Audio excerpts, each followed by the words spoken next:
time slot that was suitable for him. So thank you very much for accepting our invitation, and thank you all very much for being here and to listen to something that is very important for all of us, I would guess.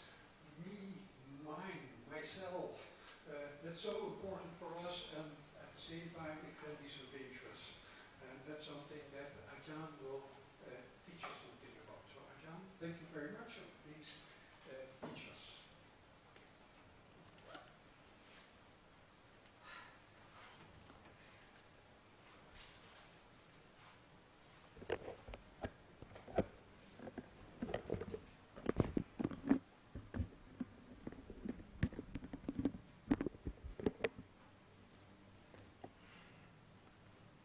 Hello.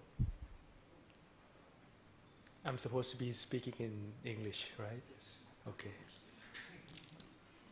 Well, first of all, my name is Mahanayo. Some people think that it's a strange name for a Theravada monk to have a name actually meaning Mahayana. So if you're familiar with like the different traditions of Buddhism, it's like a good opening when I go abroad and meeting other monks from different traditions. They kind of, we start out with like a small laugh, and then conversation seems to be a lot easier. So,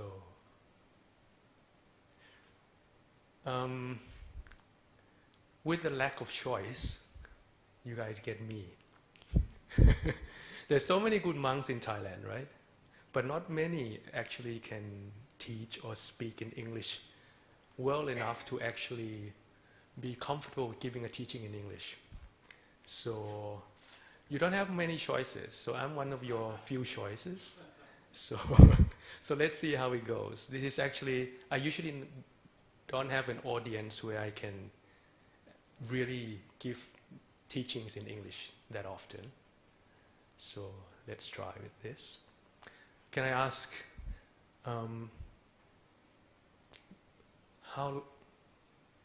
who's been in Thailand for more than a year? Oh, most of you, okay. So you're familiar with Thai language? A little bit, right? For the Thai nit noi. Okay. I'm going to give you one important mantra, which only works in Thailand. You ready? My me, my me.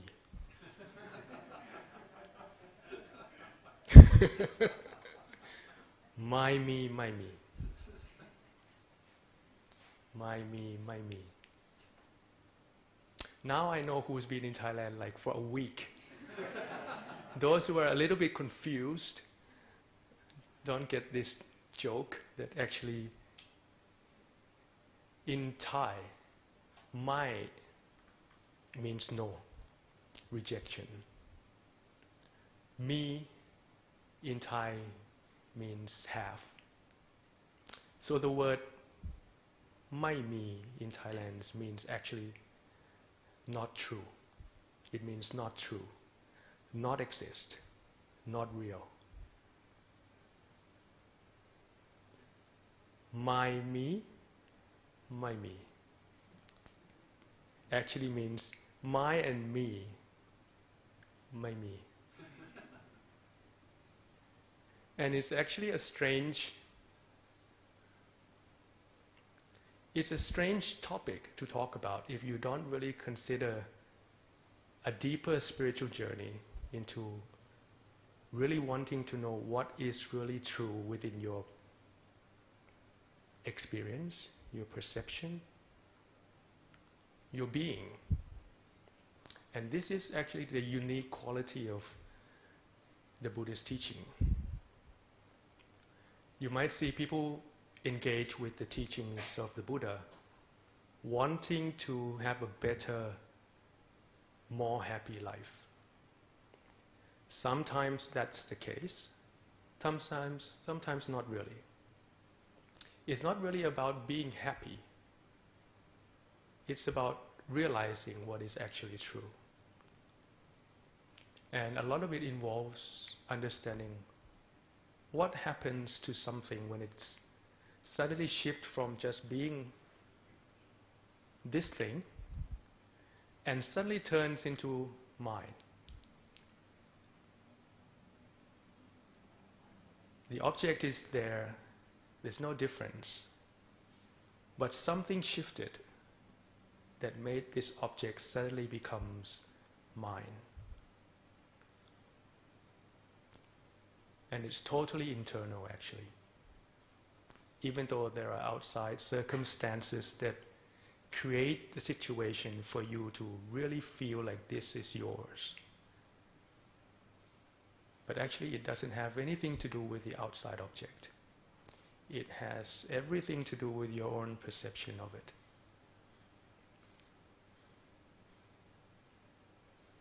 And we usually do this to so many things in so many different levels automatically that we forget that we have made it up.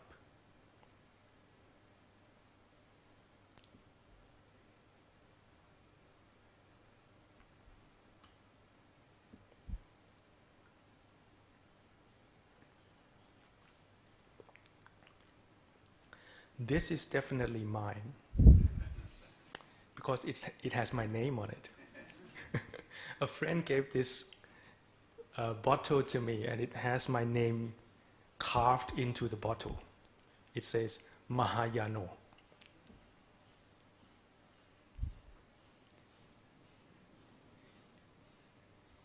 It's actually interesting to observe when this bottle actually becomes mine.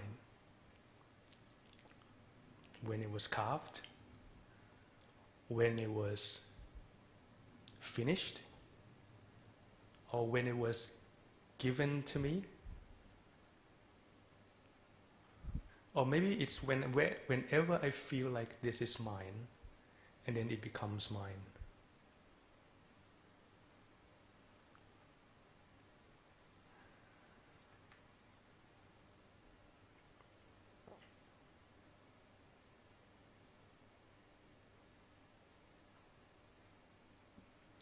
When it's an object, it's quite easy to see that, oh, now I am relating to this as mine, this is not mine, this is kind of mine for now until 8:30, or whatever's given to a monk, sometimes we feel like that is ours. These external objects is not that, it's quite easy to detect. But there are other things that is a lot more subtle that we cling on as to being ours or mine. Like whenever there are certain thoughts that happens, suddenly some thoughts rise up within your mind. You didn't even want that thought. It just suddenly rises up within your perception or your consciousness. And automatically you feel like that thought is yours. I have this thought. This is my thought. This is my creativity. This is my pattern. This is my song. This is my project. And sometimes this is okay for what we like, but many times we have thoughts that comes up that we don't like. We want it to go away. We don't intend for it to arise. But deep down we feel like that is still ours. And we feel pain because of it. Sometimes we feel depressed because of it. Some people kill themselves because of it.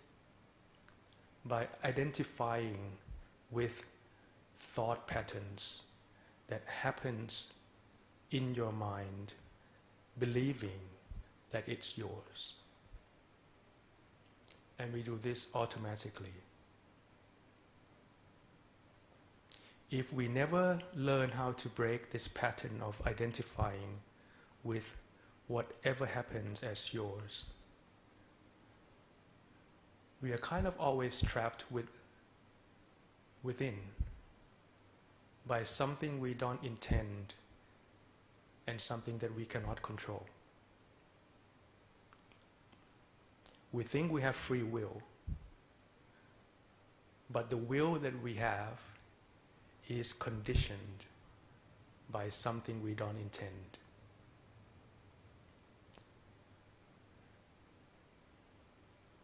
So this is why some people look for something that can help them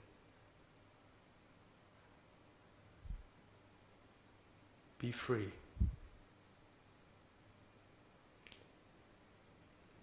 I don't know if this still makes sense. Okay.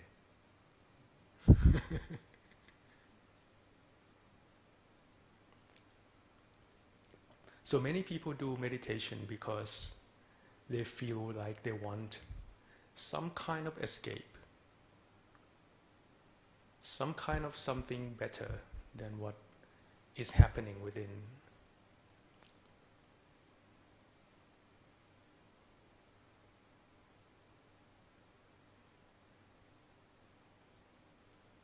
And whenever there is something new, we do the same thing. Whenever there's something new, instead of what we don't want, we identify with what is new as ours again. And this repeats itself to the point where whatever happens, whether it's good or bad, we automatically identify with it as if it really is ours. It's mine. These thoughts, I don't want it, so I do meditation, so I can get some meditative experience, and these experiences are mine. And I collect these meditative experiences. I collect these different practices. I collect teachers. I collect sangha. I collect meditation guides and books and YouTube links and selfies at these different exotic meditation seats, sitting with great teachers, lamas, sanghas. And these are my experience of escaping unwanted thoughts into my created meditative experience.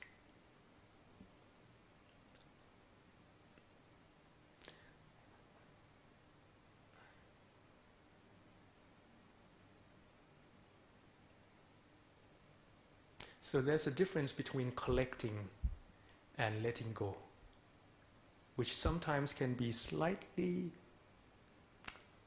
different. The difference is very subtle. Like when you turn left or you turn right. The shift can be very subtle, but it has a very different effect.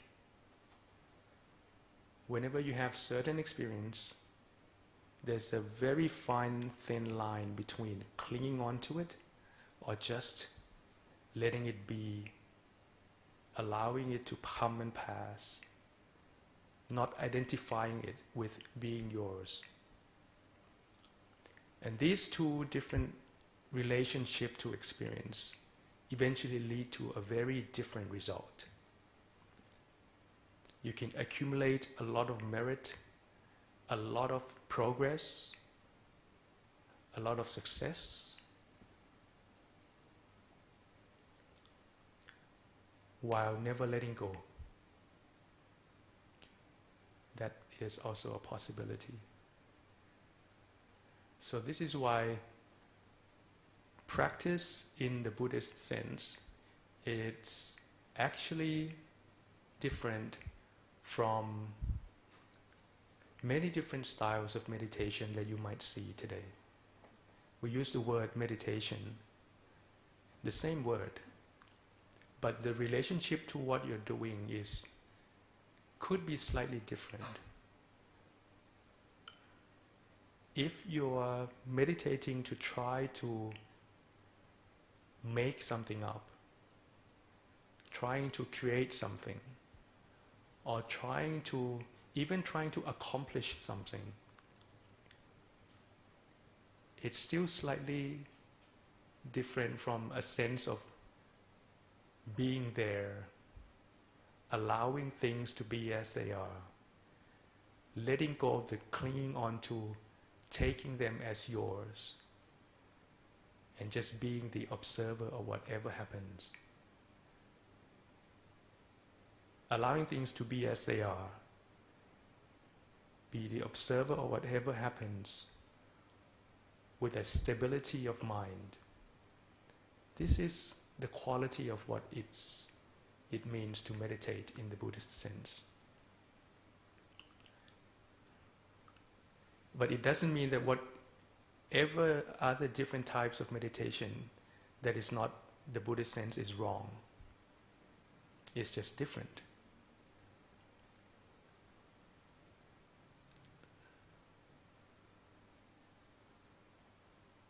Does this make sense? Okay.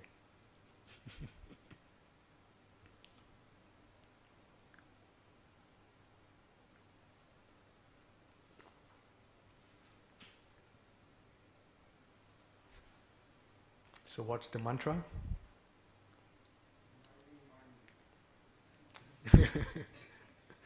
My me, my me.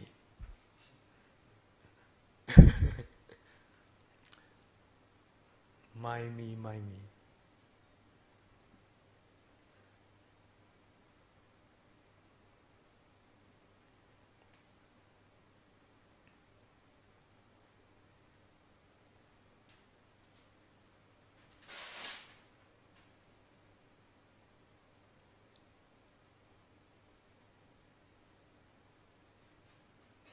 So whenever you have certain object or experience, or if it's slightly deeper, when you have certain thoughts or emotions, if you can observe it as they are and not identifying that it's yours, you would have a very different relationship to your experience. External object, thought patterns and emotions, eventually to the meditative experience that might occur, which is even more subtle, or eventually the sense of identifying that yourself is yours. Now that is like a very different kind of not mine, you know. Because if I pinch myself, this is not mine, but I feel the pain. How can you explain that? It's not easy. So when you talk about mind, it has this kind of relationship to kind of certain something that is objectively kind of still outside, right?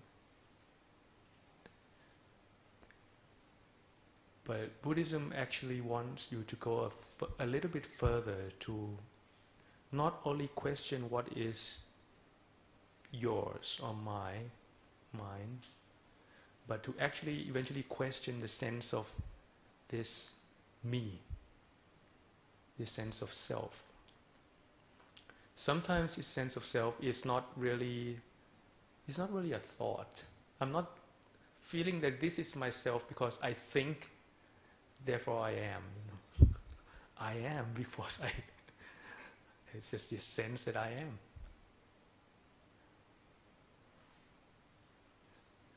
So the sense of me is even more subtle than the sense of mine. Even though you don't have anything, you're feeling like you are deprived. You still feel this sense of, I am deprived, I am lacking, I don't have what I want. Even though you don't have anything to be yours, you still have this sense of me. And this sense of me is quite challenging to actually notice, question whether it can be otherwise, and slightly more difficult to see when you automatically feel that this is a self.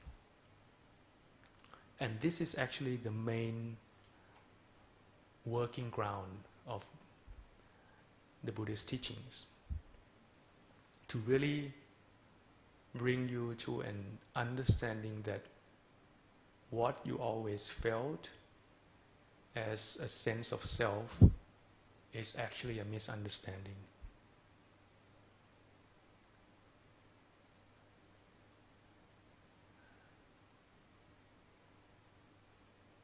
So what to do?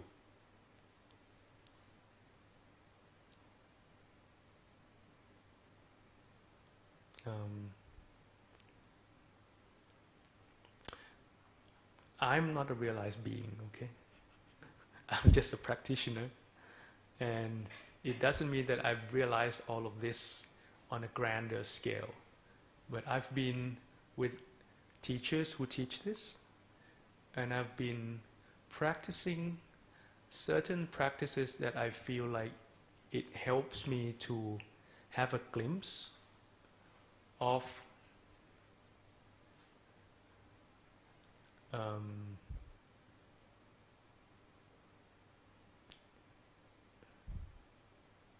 catching this lie that I tell myself. And that is actually, even though sometimes it happens like in the Thai sense, they say it comes like at a blink of an eye, like an elephant flapping its ears, or like when the snake stick out its tongue. That's the simile in Thailand.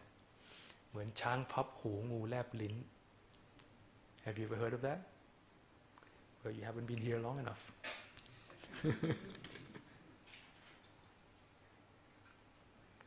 Even a glimpse, it helps you to kind of realize that, this is not what it always seems to be. Like if you're in a dark room and suddenly you kind of feel like you're in this haunted house. It's always dark, but suddenly there's a flash of light. Even though it's very short, but if you're able to see the whole room within that flash of light, it totally shifts your understanding of what that darkness is. And you still cannot find your way out, but you know that this is an illusion. Even that short glimpse really, really helps you to be able to be okay with this darkness. So some people are not realized beings, but some might have glimpses of a slight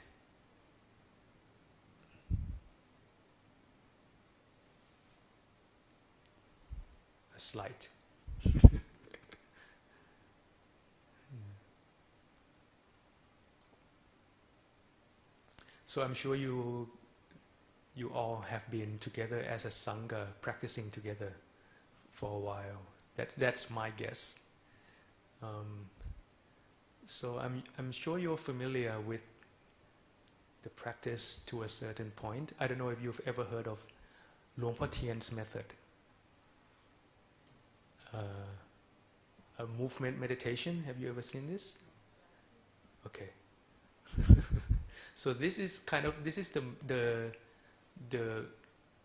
technique that I started with and had been practicing with my teacher for the first big chunk of my monk life. I was ordained in 2011. If anyone was in Thailand, that was the year when there was a big flood in Bangkok. So I kind of escaped that. I didn't have that experience. I was in the northeastern part of Thailand, in Sakon Nakhon. My teacher is Luang Ta Suriya Mahapanyo. He's the abbot of Wat Pa Somphanat in Sakon Nakhon. He's a great teacher, and he doesn't teach something that is overly complicated. The first time I met him, he asked me what.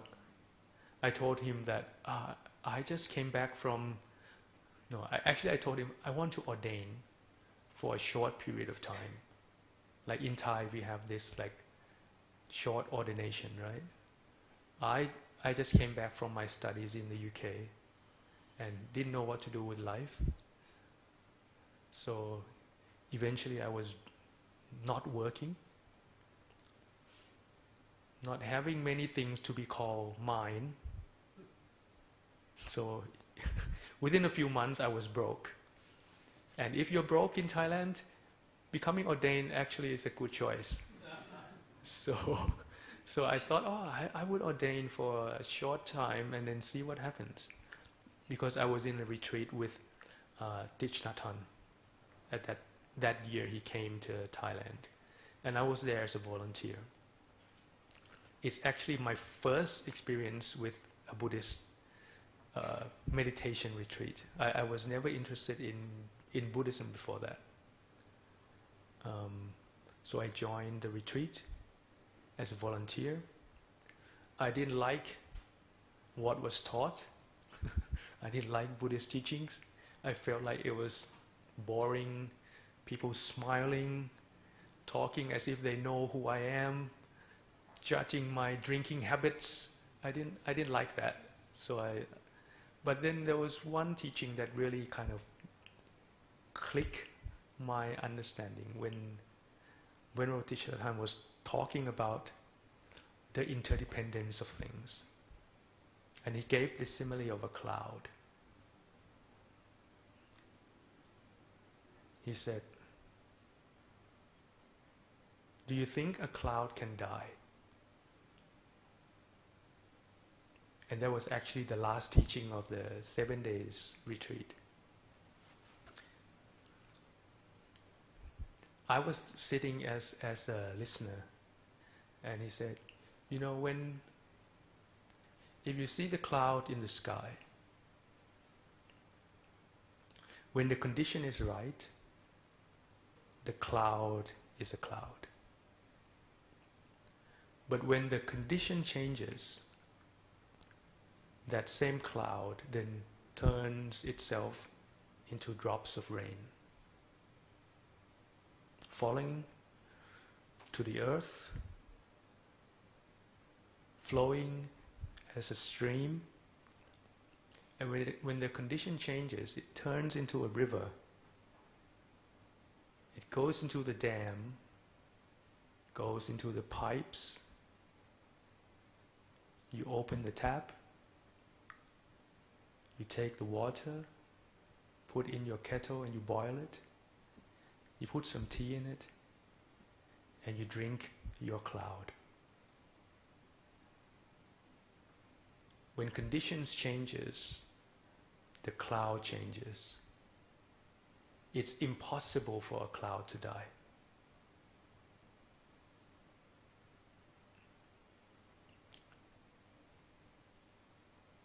It's impossible for anything to die.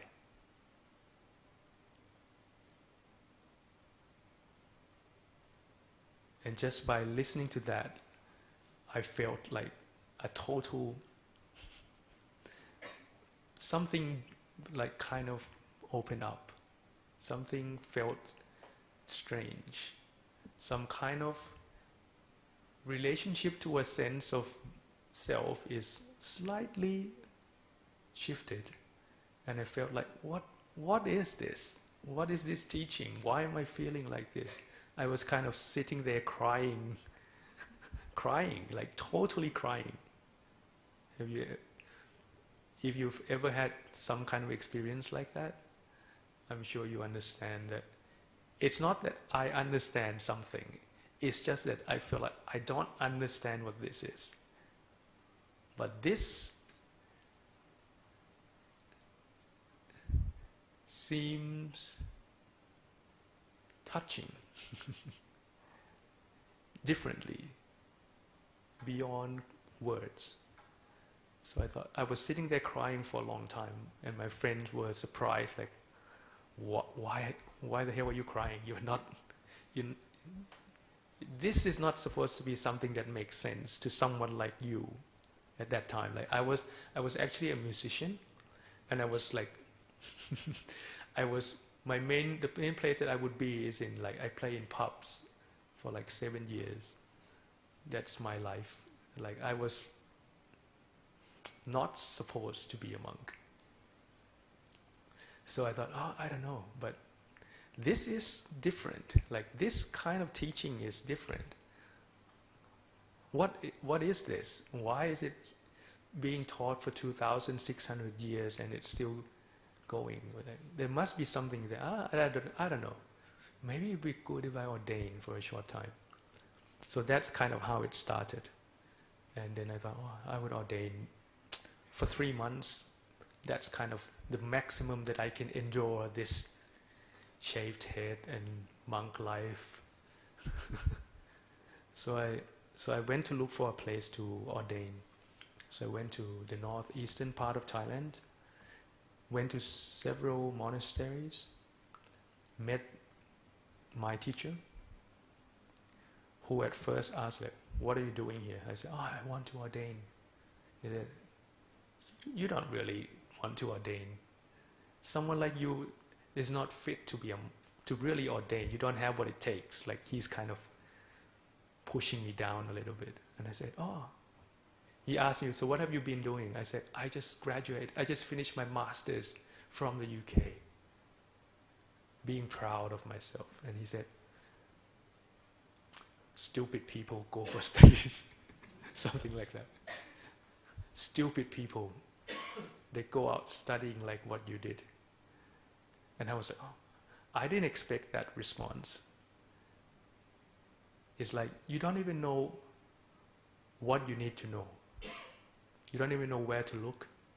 You don't even know yourself. But you feel like this degree is something that you should be proud of. Even, like, he can see right through me right away. So he gave me some push so that I would fight back and come to him. It's like, if you want a cat to go away, you pull it on the other way, and it kind of resists. So I was caught in that trap. So I felt like I have to prove myself that I am worthy of being here. So that's how I was tricked into Buddhism. And then I did some practice. And his advice, so I asked him, like, so what's the practice? He said, just be aware. Whenever you walk, just be aware. This movement that we do, just, you see what they're doing, just copy them and be aware. It's kind of, and he asked me, like, do you know what awareness is? I said, no. So I was sitting on the ground, he was standing, so he put his foot on my shoulder and stamped. And he said, can you feel this? I said, yeah. He said, that's awareness.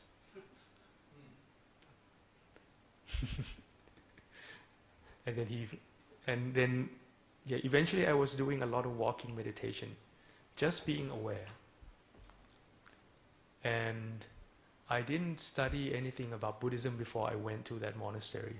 I was like, I like to learn about something by just like jumping into the experience. So I never read any books on meditation. I didn't know anything about being a monk. I didn't know how they were taught. So at this monastery, we start off by just the experience of awareness. And by continuing being aware, you start to learn about not being aware. It's like eventually it's like you choose a certain focus within your body and you try to focus on what is happening consistently. Like when you do walking meditation, your walking is what you choose to be aware of, right? It doesn't really matter at the start what you choose. The important thing is you choose something and you learn to train your mind to be able to be aware of that object of meditation. So I did a lot of walking meditation, trying to be aware of that, of the walking, the sense of walking. Eventually you would see that it's not that easy because your mind keeps drifting away to something else. And you were told that let it go and come back to this object. If you start doing it again, it goes again, let it go and come back to this object. It seems like a very stupid advice, right? It's not supposed to be that difficult. But it took me a while to be able to walk the whole 12 steps without noticing that I was thinking all the time. And that's kind of the starting point of realizing that, hold on, I'm not the boss here. I can't make myself not think like I want to not think. I'm not really in control. I'm not in control and I don't know how to be in control. So the practice is to keep being consistent with being aware of what you want to focus on. And by doing this, you start to develop two things. You start to develop the quality of the mind that is able to be stable, and you start to be able to develop glimpses of catching when the mind is drifting into thoughts. And this is something that I've never trained myself to do. But once you do this very simple practice of just choosing something and being aware of it often enough so that your awareness is more stable, kind of more energized, more clear, quicker, like this quality of awareness develops itself, then you also start to see that within a few steps, my mind will start to drift into something else again. And it's not important what it's being drifted to. What's important is actually seeing this process of the mind shifting itself automatically, consistently. So by doing this often, and when the mind is more energized, you start to be able to witness the process of how your mind, your mental states is usually functioning in the background of your life. And seeing it slightly give you a slight hint of what's happening. But when the mind is more stable or more energized, or we call it, it has more concentration or samadhi, eventually you start to be able to kind of really see the process of what happens when you are creating these self-deluded thoughts and emotions. And when you see it clearly, it's kind of like breaking away from always believing and trusting your thought process and what happens in your mind. So this is how I was trained, like this just very simple practice of being aware, and it starts to reveal the internal process of how the mind creates reality. And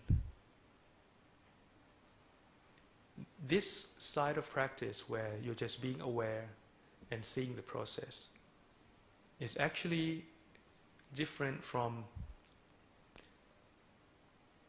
focusing the mind so that the mind has more energy and then try to use the mind to do something, which many different practices might use the stability of the mind to go in this direction. Instead of just being stable and observe how things are, you use the stability of mind to direct it to something and do something with that quality of the mind. So many practice use this second aspect of the stability of mind, then sometimes create different mental states that you usually never witness, and you feel like you're able to accomplish something or create some experience or even create miracles or something that we don't think that is normal. And eventually that automatic response clings on to these elaborate experiences as being yours again. And this process perpetuates itself with a new object. So these are like the very fine difference between observing and doing. And usually in the Buddhist teachings, the main angle of focus of the practice is developing stability of mind and then observe how things really are within your sense of self or within your body and mind. If you reduce the Buddhist practice into very simple instructions, usually I think Luang Por Pramod, if you've ever heard of him, in Thai, he would usually emphasize that the real practice is to observe the body and the mind as they are. Well, I'm trying to translate. รู้กายรู้ใจตามความเป็นจริงด้วยจิตที่ตั้งมั่นและเป็นกลาง Knowing the body and mind as it is, with a stable mind that is equanimous, not positive or not negative. So by these simple instructions, then you start to see what happens in your mind, how you create this sense of mine and me. You start to see when you're more stable and you start to see thoughts and emotions that happens, and every time it happens you kind of notice and let it go. The mind starts off by letting go of all these mundane daily thoughts and emotions that you usually have. It's like the debris or the garbage on the surface of the lake. You kind of clear away those at the start, and then you start to see a clear surface. But then the mind kind of able to go a little bit deeper into itself. But then it starts to see deeper thought patterns and your blockages, your hidden agendas, your sense of clinging to something that is more subtle than your daily routine stuff. And these are usually harder to detect and also harder to let go. So it depends on the quality of your awareness, whether the quality of your awareness is stable enough, strong enough, fast enough, clear enough to really learn from what is underneath the shallow surface. If your quality of awareness is able to really work with something at that level, then you start to see that on a deeper level, what you manifest within your consciousness is also a different kind of self-made delusion. And the more stable the practice, the deeper you see into what is usually happening in the background of your mind. Some people see a lot of trauma that is hidden by letting go of mundane thought patterns, letting go of more subtle levels of emotions, and being able to go deeper and see the deeper patterns of what is making you feel or be this sense of self, which is actually very similar to many spiritual tools that we see today, like working with your inner child, or many other different tools which are also very beneficial. But the difference between using different tools without developing awareness and going into this more subtle level of the self with a developed sense of awareness is that when you have this sense of awareness develop, you start to be able to see the process of what is working directly. Seeing it directly, then you're able to kind of learn from it and let it go. So this sense of what it means to be mine, or this sense of me, it has these different levels of how much you can see what's happening and able to let it go. So that's kind of the style of practice that I've been doing.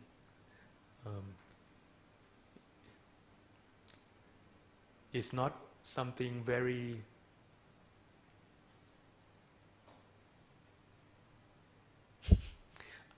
I'm trying to think of a word. The word that comes up in my mind is hoo-hoo-ha-ha. It's not very exciting in terms of having all of these, hoo-hoo-ha-ha experience of meditation. But it's like very, very more grounded, quite grounded into like, okay, this is the boundary of what we really need to learn and focus on.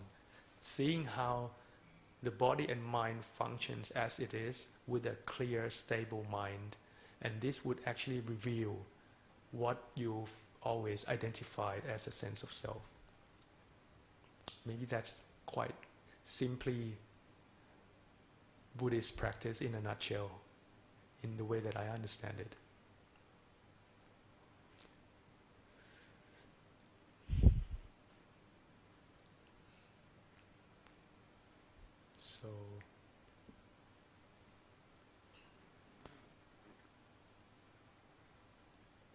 So maybe I would.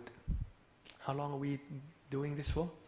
We have to stop at 8 o'clock. 8 o'clock. Okay. So we have a lot of time for questions and answers. Okay. So that's kind of how I had some idea of what I want to talk here. When I don't know about you guys, when I'm invited to teach or give a talk somewhere, I just sit there and wait for a certain topic to come up. I don't know how you guys function, but I don't usually analyze things that much. These days I just kind of sit there and see what happens.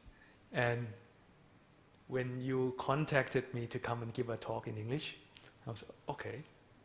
So what would I talk about? Then the word "my me" came up. So I thought, oh, that's funny. I'll use that. And yeah, so I was thinking, so what would I share in terms of this? And I feel like this actually kind of captures the essence of what you need to practice in Buddhism. Letting go of this sense of identifying with something is yours, and eventually more subtle, like identifying your sense of self. But you have to be careful that this doesn't mean that you disidentify with life. It doesn't mean that you have to reject everything and feel like, okay, now I'm nothing. It doesn't mean emptiness in a sense of voidness. It doesn't mean nothingness in sense of you don't exist. Nothing exists. Something exists, but it's not a sense of self. Thoughts does happen, but identifying that thought is yours, that is a little bit more than enough. Yeah. So this is kind of the trap that many people get stuck with. That once you feel like there's no self, then you don't care. It's actually when there's no self, then you can care more, because you don't have this sense of self to care first. And that's something strange, that you don't know, you don't understand why it's always emphasized that wisdom comes with compassion. But actually wisdom, once you develop wisdom, compassion naturally develops as well. Because your sense of self is lessened, and your sense of understanding the other's pain and suffering by being covered by this uncontrollable sense of self. And it's like, actually you don't need that. You can actually get out of that. So that's why you see many teachers, they have both quality. They have this sense of wisdom, and they also have this sense of compassion developed together.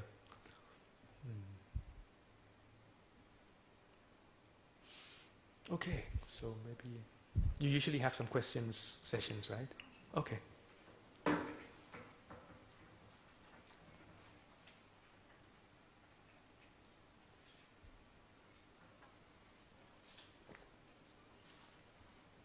Thank you very much. That was a really wonderful talk. I'm just wondering, you're a musician, you said, and so when you play, you're something is coming out of you that is distinctly you, is it not? I hope. Even if you're not a great musician, it's you, right? And it's resulting from your having decided to spend maybe days, months, years practicing, and I don't know if you play that kind of thing, or that kind of thing, or what the instrument is, but I play this kind of thing. Okay, all right. Well, then you had to work on that, and if you write songs, they're springing up from your experience in some way. So that's not you, but it is you, or it's you, but you don't have it. Is that? It's interesting that you brought this up, because as a monk, as a Theravada monk, we're not supposed to play music. And so there's a camera, so I'm not going to speak too much about what I do behind the camera. No. Actually, I as a musician, I look back at my days when I was playing music a lot, and I felt like I was playing, when I played, I was like a heavy metal singer actually. So I was full of emotions, anger, screaming to the top of my lungs with all of these like crazy bands that I was a fan, and I was very good at channeling energy of emotions throughout my performance. And it has a lot of self in it. And at that time, I didn't feel like that was a bad thing. I was expressing myself. I was feeling the emotions. I was deeply in the music, in the art. And I felt like that is what artists should accomplish. And then when I come onto the path of practice in the Buddhist sense, they say that is what you're supposed to let go of. You're not supposed to express with a lot of self in it. You're not supposed to indulge in emotions. And that's kind of conflicting for what I used to feel is good. And then I feel like these days when I listen to music or express myself in the way that relates to music, I feel like I'm relating to music very differently these days. You can express something without having this sense of self interfering with beauty, which is very strange. You can be an open space for something to go through you without you polluting it, which is very strange. I was never able to do this before I practiced. But I was practicing for about 7-8 years at my monastery, before I came out and interact with my friends again, and was able to go into these like groups of friends who sometimes have musical instruments and some things come up. And I felt like I relate to this art in a very different way, almost like I'm not there, but I allow the story or what wants to be heard kind of go through me. And I feel like that is similar to when some great songs used to come out of me. Whenever I try to write something, it's always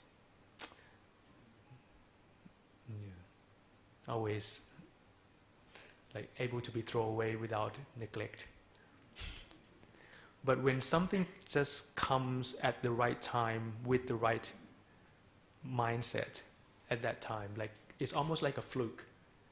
It's kind of a work of art comes up like that. And I'm sure many great songs of this world that actually touches our heart comes out through us, not by someone trying to make something from a sense of self. And I'm sure everyone has some kind of that state. Like, I think you might be familiar with like a flow state. Maybe that's what many people think about. Like even when you do sports, when you do any kinds of art, whenever you do anything that you are familiar enough to the point where you don't need to do anything and it becomes automatic, then you're able to not be there and things come through. Even meditation eventually would be like that. You're supposed to do something. At first it might be intentional, but you do it often enough so that it becomes kind of automatic. But the right thing is becoming automatic. And then you allow it to automatically function, but you never let go of this sense of the observer. So this awareness that you develop, you're not trying to be aware all the time eventually. You try to develop awareness to the point where it's automatic. It's like a musician who is really great at his art. Then you allow situations to work through that automatic situation, and you observe what happens. And that's kind of when real understanding of Dhamma comes. If you understand Vipassana, great teachers would say that Vipassana starts when the thinking process stops. When the sense of self stops. When doing stops. then the seeing or the being or the witnessing then can really be. So eventually I was able to relate to music differently, and Thank you, but I'd like to hear your music sometime. it is, With the cameras now. well, yeah. Yeah, and I feel like many people, might be contradicting to many teachers' advice, but I feel like many people feel like music is not it's not possible for music to be beneficial on the spiritual path. My feeling is that it's because they don't explore it enough to the point where they can turn music into something that supports the Dhamma. But for me, I feel like music in itself is not wrong. It's not the fault of that note or that key or that strumming. Yeah, that's what I felt. Thank you so much. Bhikkhu, that was very insightful talk. One question that was in my mind as you were talking is, so there is this part where you think this is my idea, this is my object, and trying to be external to it. And I was thinking how I apply this in my own life, and a little bit of what I do, and I do see some of these dangers of thinking this is my idea, and I have this brilliant idea. And a lot of times what I tend to do is try and distribute it democratically amongst the group or community I belong to, and then think of it as, of course it's not my own idea, it's come from interactions with all these people I'm talking to. So I'm not completely external to it, but I distribute it a little bit more, and it really is like that, that all your interactions shape this. Versus what you're saying is to look at it completely externally. How would you look at that dynamic where you can share it with your community or your organization or your group, versus perhaps what you're saying is it doesn't even belong to that, it's completely external. Is that, am I It's not, okay. My understanding is that it's not totally yours, but it's interdependent of everything else.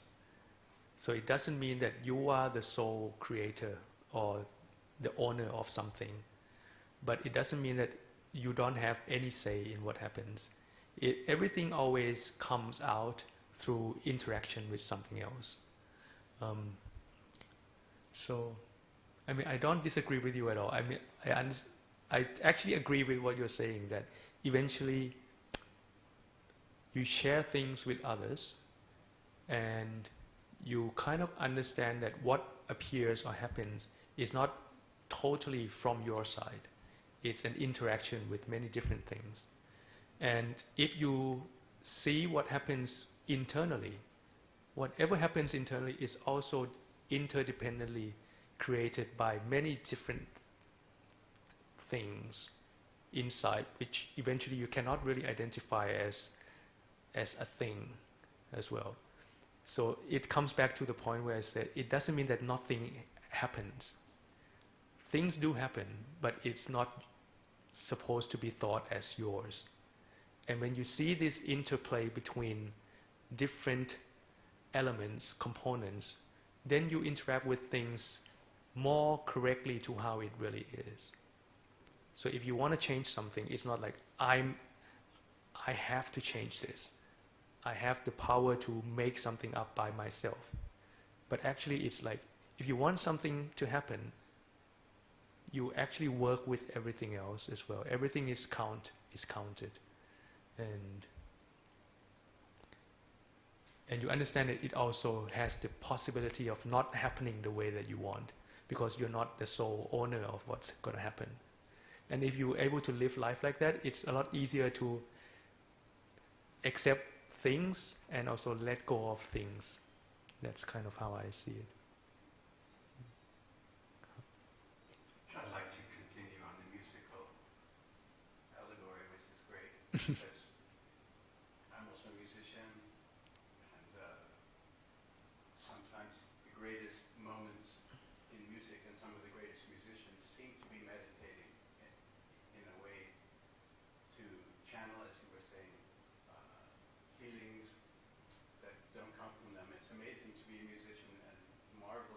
things that come through and not identify with them as being one's own. I suppose it also can be a big ego trip. The singer, it's sort of like, I don't know if I can say, sexual interaction, which can be either the highest ego trip or a very profound meditation if you're aware and you watch and channel rather than have the I me in the middle of it.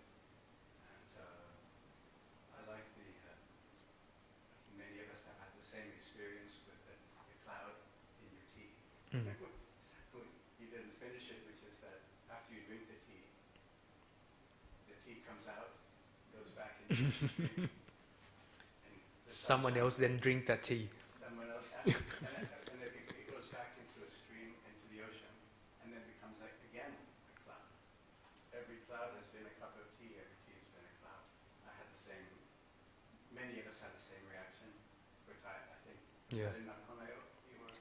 Actually, that was in Ayutthaya, Yeah. I did a retreat at the same time. 2011. Yes, he did one in Mahanayo, the same tour, Ah, yeah. 7 days. And so many people had Yeah. tours. He just has that effect. I asked one of the monks, why? What is it about that? Is it sort of discomforting?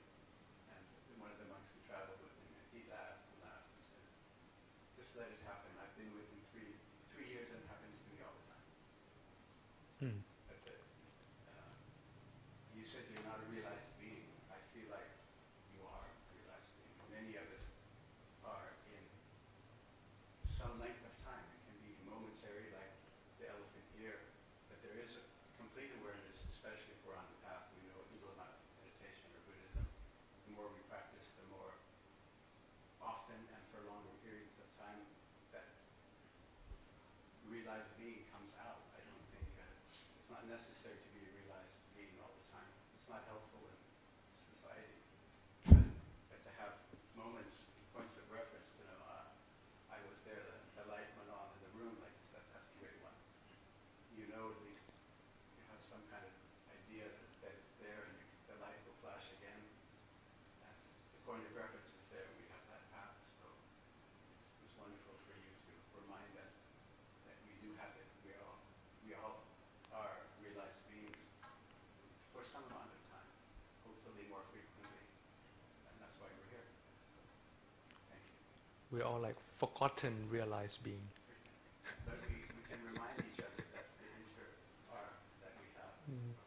Yeah, sometimes we put too much emphasis on the realized, and we expect too much from someone who supposedly have some experience, especially in the Thai community. If you start to tell people about, oh, I've had this experience, and then they expect you to be like the Buddha.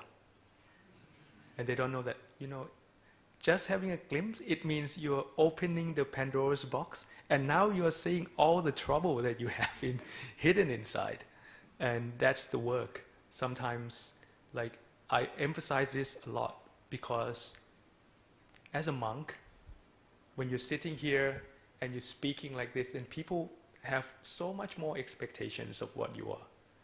And that eventually becomes something that is beyond control sometimes. Yeah, so I would like to just remind you that I'm just a normal, I have a lot of internal problems as well, but it's working on me very differently than before I started on this path. It's like, it's not that because when you practice and you start to develop this awareness and you go deeper into yourself, I had the impression that I'm going to be better when I do more practice. It's not.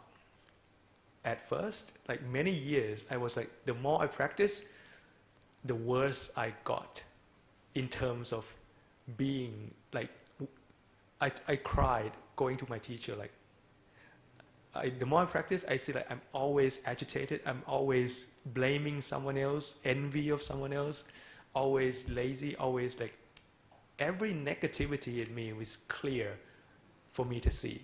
And I didn't understand what was happening because I was expecting that if you do more practice, I'm supposed to be like this all the time. But no, internally I was like, why? So I cried going to my teacher, like, I'm going to quit. I'm doing it wrong. This is not working. And my teacher laughed and said, oh, okay, now you're ready for solo retreat. He actually did that. He said, oh, he said in Thai, oh, เป็นเอามาก no? If you understand, it means like, oh, you're, yeah, how do you translate that? เป็นเอามาก. Yeah, it's like, take it easy. You're taking things too seriously, something like that. Lighten up. Yeah, lighten up. Almost like that. But then he put me in a solo retreat because it's a challenging situation where you are able to go deeper, but you're not deep enough to work with what you're witnessing. Sometimes what you're working means like, are you able to really see that level of mental habits to the point where you are able to see it and allow it to be as it is and let it go. I'm always kind of caught up. Yeah.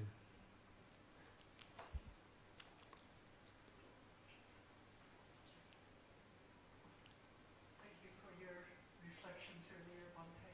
I was wondering, do you have any recommendations for how we could use music as an adjunct to our practice? Because I think many people would probably, have had experience similar to yours and would say perhaps that their greatest moments of clarity in life have come through either having music played through them or hearing it. So I'm wondering if, I think it's different from other sensory experiences, and many religions employ it actively. And I'm wondering, together with our Vipassana practice, is there a way that you would recommend that we could incorporate it?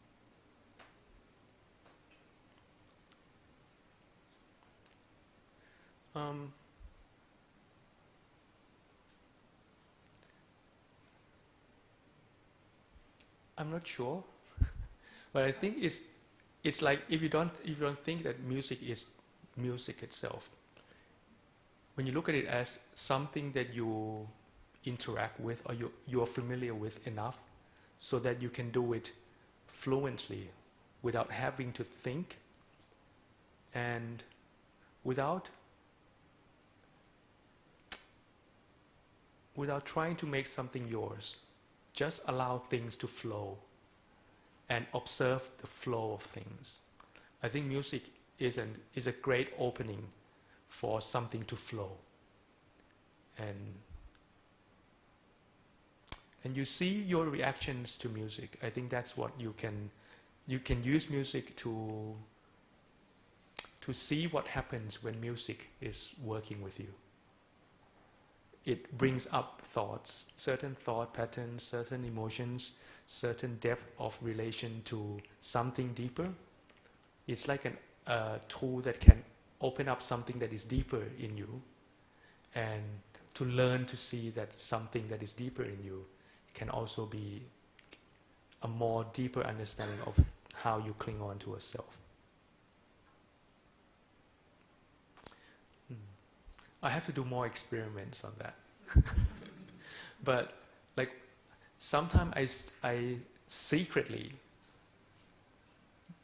play something once in a while, and I can see myself like, now I'm kind of allowing things to flow, which is I feel like, okay, this is fine, and then my mind starts to wanting something, like then I get into something, like indulging into something, which is not supposed to be what we do in meditation. But it's not that it's wrong as long as you're still observing what's happening. That's how I feel. And sometimes it brings you into a connection with something that is deeper than you would usually encounter. Some teachers might feel like that is a distraction, which is I totally get it, because if you're more subtle, then some practice really wants you to let go of sound.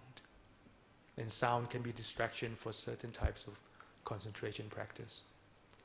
But it can also arouse certain certain energy, certain, I don't know. For me, I feel like wisdom can come from music. That's my understanding at the moment.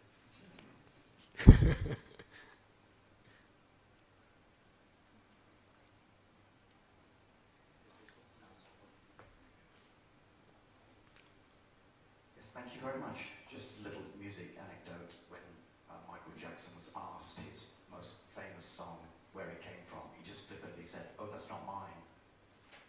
That didn't come from me." So that's really cool, the flow of it. My question is on a practical level. You mentioned about the mind and the awareness, developing awareness, sort of going down the rabbit hole.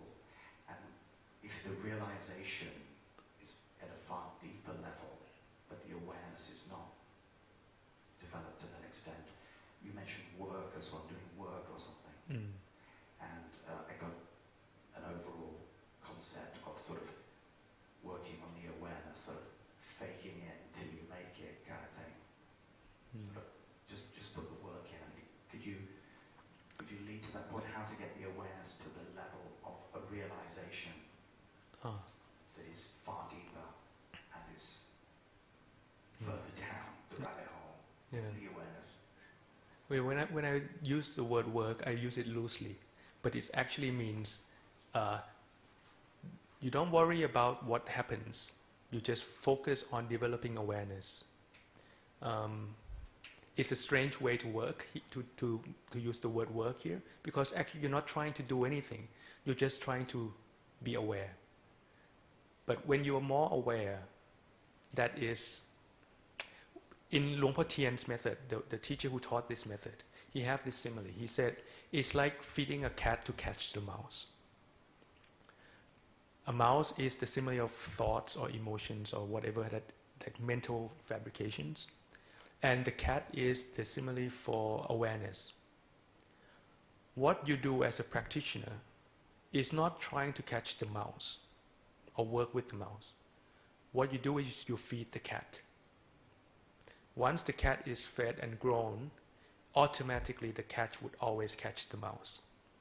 But it can only catch the mouse that is not too big for its size. That's what happens. And this simile is actually very clear. You're not trying to work with the thoughts or emotions that happens. Your work is cultivating awareness. Your awareness is going to automatically able to work with what happens. So eventually it's automatic. You're not doing anything actually. And this is a little bit different from what you said, what was it? Fake it till you make it. Oh yeah, okay. That is very similar to sometimes what we see in the practice of Tantra, for example. Like you intentionally, you know what the quality, like the output quality you want, and you try to be that, and then the mind eventually learns to kind of mimic or turn into what you intend to be. This is like two sides of the same coin. One, you work with developing awareness and see what is covering your natural state.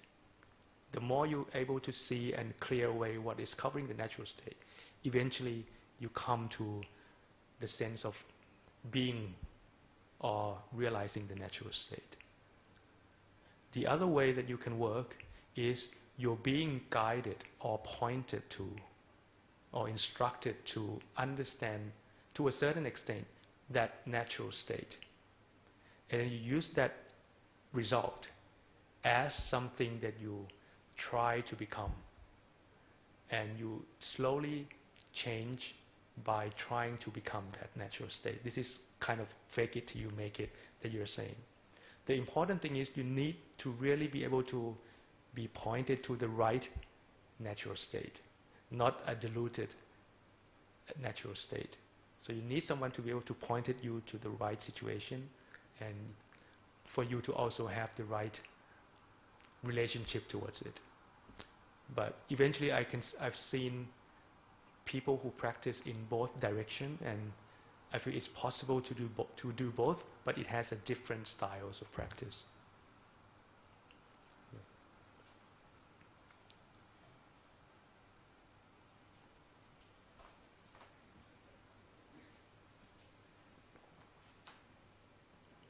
Please forgive me for kind of a simple question and perhaps a bit of a philosophical question.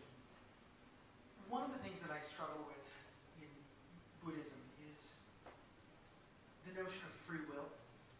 Right? And you said the words free will early on. You said, inside we have free will, I think was the quote that you said, but we are conditioned, our thoughts are conditioned.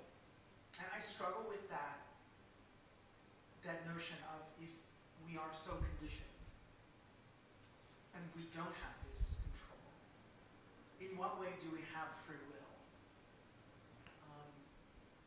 Again, I'm not sure quite what I'm asking, but I'm wondering if you can talk about that conflict or duality, or how you think about that, because I find that this is a sticking point. Yeah, actually I'm not sure if I said it correctly, but I think I didn't say that we have free will. My intention was to say that actually we think we have free will, but we don't. Yeah. Can you expand on that? So we think that we are making decisions, but the decision that we're making is conditioned by something else that is similar to when you open up your YouTube, right? You think you have free will to choose whatever you want to watch, but you're choosing what you're given. So you're having a limited choice to choose something. So you're limited to what is the algorithm is being presented to you. You have limited choice on that. And the choice that you're internally making is coming from your own personal experience that is actually guiding you to think that this is what you want or this is what you don't want.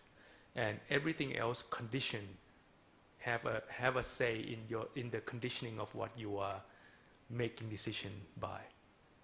So this is kind of what it means is that actually you're not solely in the situation of making your own decisions totally by yourself. Everything is kind of interrelated to something else. That's what it means to not really have the free will. We are not solely, or we are not at all in the driver's seat. And then my next question is, doesn't that mean that if we make the decision to follow the Buddhist path, we're also not doing that out of a sense of free will? This is simply a condition. Well, we have certain level of what's the word of เหนี่ยวนำอะใช้คำว่าอะไร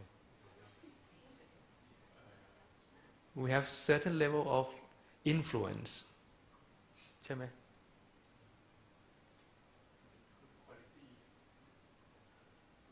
เหนี่ยวนำอะเหนี่ยวนำ you have certain level of influence on the decision that is being made. I think that's clear. But you have limited choice of what you're making your decision by. I don't know. Yeah. Yeah. Well, I have to admit, these philosophical questions, I answer from my personal view, and it's not usually. Sometimes it goes with what the Buddha would have said, and sometimes not, because I'm not very learned. I kind of focus more on the practice and my experience relating to it. So sometimes just take this lightly. And if other teachers say the Buddha didn't say that, he would say differently, please trust them. and and come and tell me that, you know what you said the other day, actually the Buddha wouldn't say that, and thank you. Thank you. Hello? Yeah, thank you.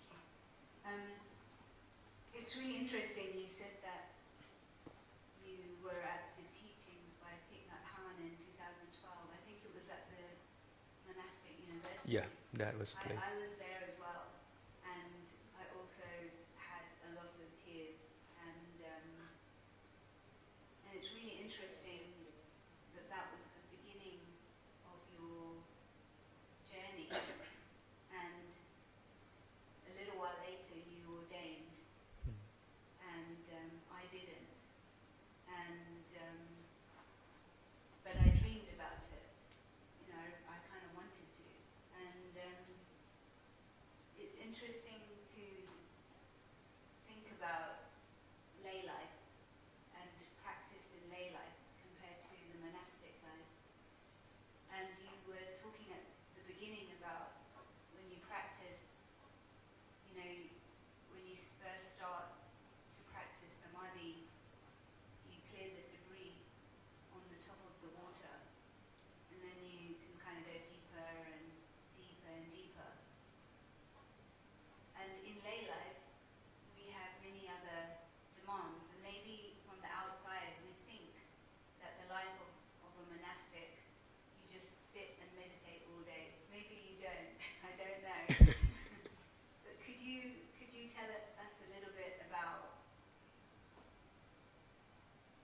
what you think may be the difference between practicing as much as possible between a monastic life and a lay life?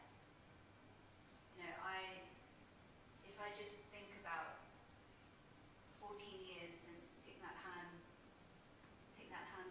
retreat, which we both went to, and when I practice, I'm still at that mental level because I'm, you know, going off to work every day, and I'm, you know, busy in lay life. So I kind of wonder, what is really my hope in reaching any level of depth if I'm not a monastic? That's what I kind of wonder sometimes, you know. So I was wondering if you can say a little bit about that. What hope is there really for any of us, unless we go and ordain and become a monastic, you know? How can we go that deep? You know, yes, we can go on a retreat for 1 week or a few days, but if we practice every day, even 30 minutes, 1 hour, and then we're going off to work and driving and being married and having kids or whatever, is there really any hope for any of us? Well, that's a very easy question for me. Okay, thank you. No. It doesn't mean that monks can always do better all the time. I mean, at my monastery, what I did in my first few years was that my teacher would always have meditation retreats, 7 days, meditation retreat twice a month. And I had to kind of support his course. And so it's like half of the month I would have to sit in front of others telling them about practice, and it's almost like work from 3 a.m. until 10 p.m. at night every day. And I felt like that was also a difficult situation to do meditation. And then afterwards we have a lot of construction work, and I was complaining a lot that we don't have time to meditate because there's so much work. And then I look around at all the lay people who come for the course. They come for 7 days, fully in the practice mode. They go back home. The next month I see them come for another 7 days, and then they go back. They do this for a few years, and they practice a lot better than most of the monks. And it's amazing, like how many lay people in my monastery have really, I'm not even joking, they have a lot deeper progress, like further along the path that should happen than myself or many monks. But they put the practice as their first priority. no matter what kind of condition of life they live in. First priority means they have their formal practice intact, like they wake up early, they always try to, they know that there's a certain level of quality of mind that they need to maintain. And sometimes they come to the meditation course for 7 days trying to get to that state, which is like a closed situation. It's more conducive to do that. It's like a recharging their battery. And then they go back home. They try to keep a consistent time frame where they do formal meditation, and from that time then they go back into their lay life, trying to maintain awareness throughout the day as much as possible. Certain kinds of work they would eventually not get involved with. Something that really demands a lot of self-perpetuating thoughts. I don't know if you understand it. They try to find work that they feel like, doing this I can still maintain my practice. Some kind of work is possible to do that. So they choose their life having the goal of practice in mind. And some have children, some have husbands and wives, and so they try to do that in their daily life. They wake up early, they let go of going out with friends, going to the cinema, they let go of Facebook, Instagram. So there's some kind of letting go in their life, and that actually makes their mental state even stronger. So it has this combination. In my monasteries, there's like, right now there's probably about 30 monks, 40 or maybe almost 50 nuns.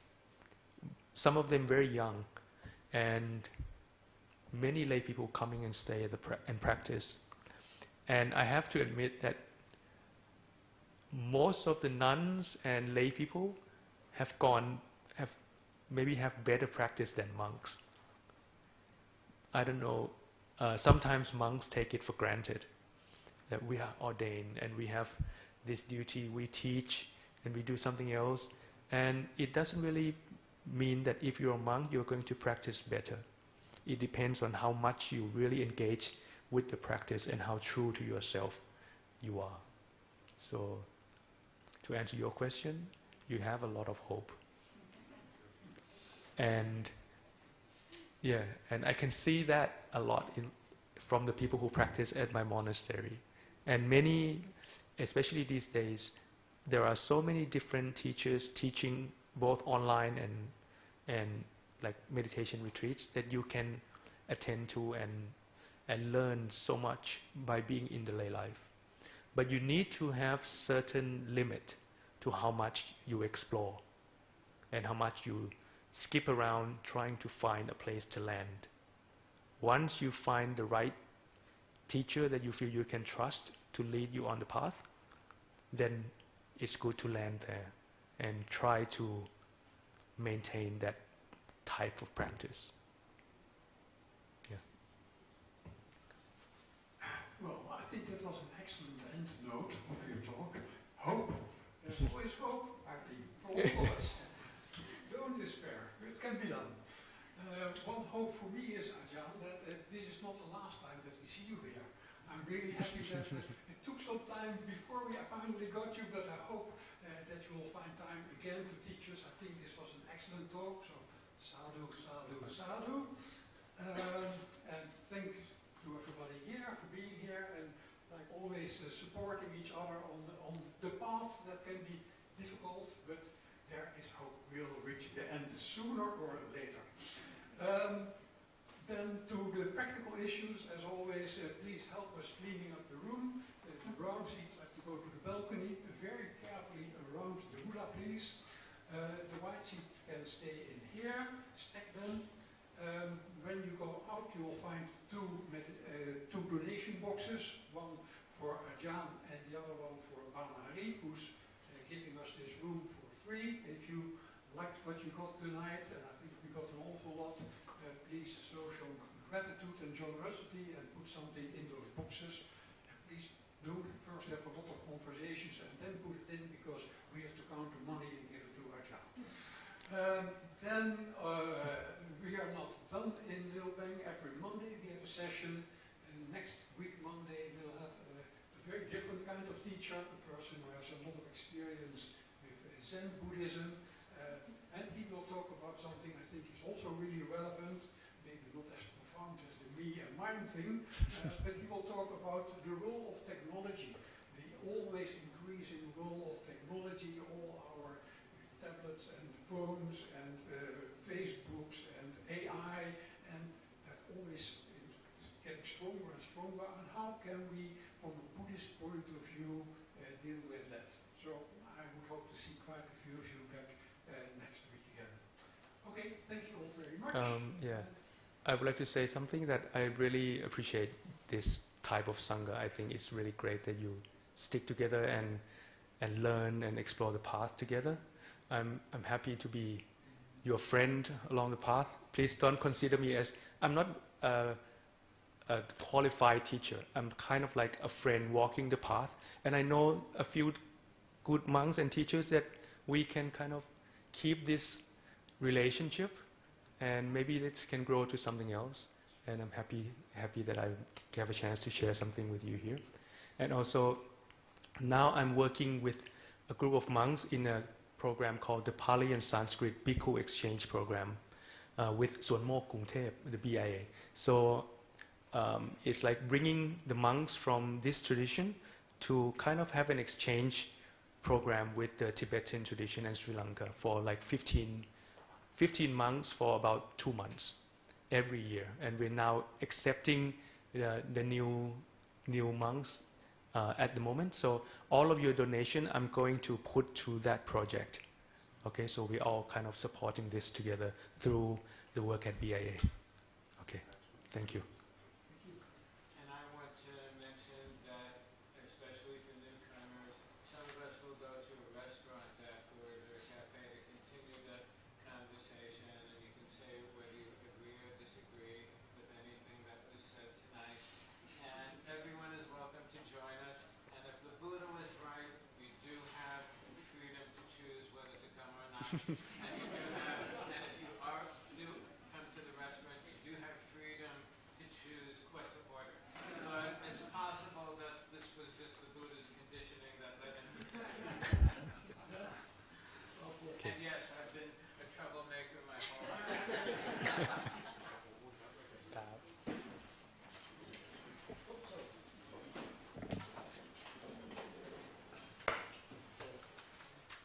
Maybe we should move this a little bit. I'll be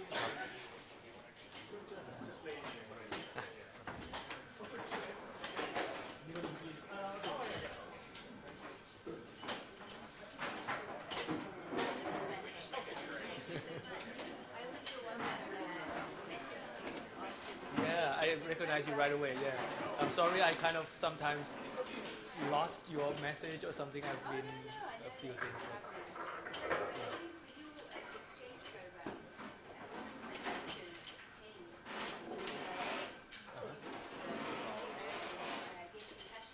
Yeah, we went. You have a great teacher then. Were you there at his teaching? Missed his teaching, but I saw him before and after his teaching. Okay, But I that's great. missed the slot because he only told me like 1 week before he was coming. Yeah. But he's my best teacher. Wow, great. We plan to invite. I hope we can invite him again next year. Because there's going to be another program in Thailand in February. So if you, I would share some information to your group, because that would be the time when, like in my monastery, I'm taking the group to meet my teacher this year. It's Sakonnakorn, so it's like close to the borders of Laos. Yeah.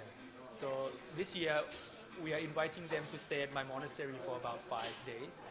So that would be the time when there would be some translations for that particular course. So if I would give you some information when. My teacher is Tibetan. He was teaching in London at Jamia Buddhist Center.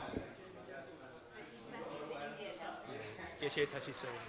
Yes. We went to Sarah, to his monastery last year. Oh, wow. Did you really? Yeah, and he's an amazing teacher. Yes, yes. Did you study with him in the UK?